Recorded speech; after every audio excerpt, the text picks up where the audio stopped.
अस्सलाम वालेकुम। Being a humble student of law, हर रोज़ हमें अपने क्लाइंट से बहुत कुछ सीखने को मिलता है। इसी तरह आज एक केस में जिरा थी जो कि फैमिली केस था। उसमें हमारे गवाहान पे जो अपोनेंट वकील हैं उन्होंने जिरा की, और जिरा जो है उन्होंने रिकॉर्ड के मुताबिक की फ़ाइल पकड़ के उन्होंने मुद्दइया से और जो गवाह हैं उनसे सवाल पूछे। और फैमिली केसेस में आम तौर पे लोग साथ सबूत उस तरह से नहीं लगा पाते क्योंकि लोगों के पास होते नहीं हैं सबूत। तो ज़ुबानी और दस्तावेज़ी सबूत जो है वो बड़ा इम्पोर्टेंट होता है किसी भी मुकदमे की तईद के लिए।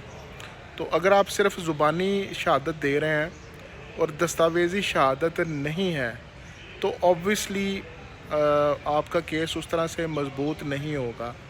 तो दस्तावेज़ी शहादत जो है वो बड़ी ज़रूरी होती है। अपने मुकदमे की तईद के लिए आपने डॉक्यूमेंट्री एविडेंस भी प्रोवाइड करनी होती है। तो जो मेरी मोकला है उनसे वकील साहब ने क्वेश्चन किया कि आपने ना ख़र्चे की बाबत कि ये बंदा इतना कमा लेता है कोई सबूत नहीं लगाया। तो हालांकि उन्होंने सबूत लगाए हुए थे सारे, तो वो कन्फ्यूज़ हो गई, तो वो खामोश नहीं। फिर उन्होंने कहा जी जो लगा हुआ है फ़ाइल में लगा हुआ है मुझे इसका पता नहीं है। ठीक है, जिरा करते वक्त अगर आपको किसी बात का नहीं पता ना, उस पर आपने खामोश हो जाना होता है या आपने ये कहना होता है कि मेरे इल्म में ये बात नहीं है।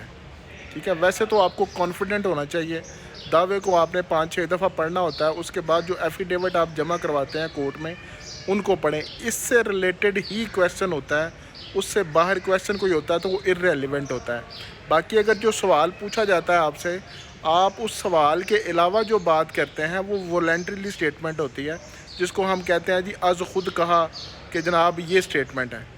तो ये बात आपने मलूज़ खातर रखनी है। आइंदा जब भी आपने कभी भी कोर्ट में एविडेंस करवाने के लिए आना है और आप पे जब जिरा हो तो आपने इन बातों को मलूज़ खातर रखना है। Thank you so much.